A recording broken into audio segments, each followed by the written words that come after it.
Question of the Week from the Naked Scientists.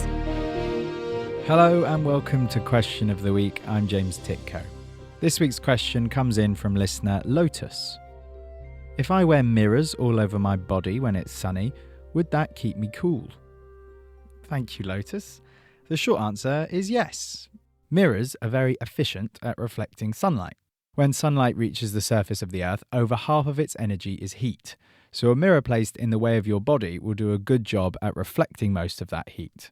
But glass is not necessarily the most practical material to be making clothing from. It's not very flexible and can cause irritation to our skin. Clothes made from white textiles, while less efficient than mirrors, will reflect more sunlight than darker clothes, which will keep you relatively cooler, and it's why, for example, cricketers wear whites. But Stanford University's Shanhu Fan has produced a special brand of silk to mitigate the effect of ultraviolet radiation from sunlight warming up this comfy clothing material. Here he is speaking to us about this work.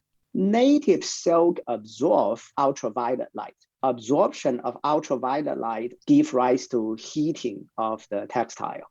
We introduced aluminum oxide nanoparticles into the silk. Nanoparticle just look like a little ball, except they are very, very small. The nanoparticle that we put in is designed so that it reflects strongly the ultraviolet light.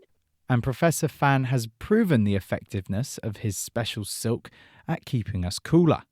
What we have demonstrated is that nanoprocessed silk, when placed under direct sunlight by itself, can reach a temperature that's 3.5 degrees Celsius below ambient. And therefore, a person wearing such a nanoprocessed silk in an outdoor setting is essentially wearing its own air conditioning. Not bad, eh? The nanoparticles are locked tightly in the silk with the use of a chemical bonding agent, meaning they don't come out in the wash.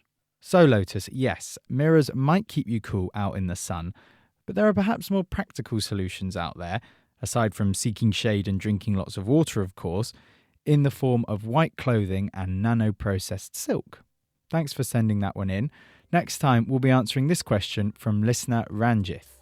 He says, I've been seeing some claims that volcanoes produce a huge amount of CO2 compared to CO2 emissions by humans. Is this true? Until then, from me, James Titko, thanks for listening and goodbye.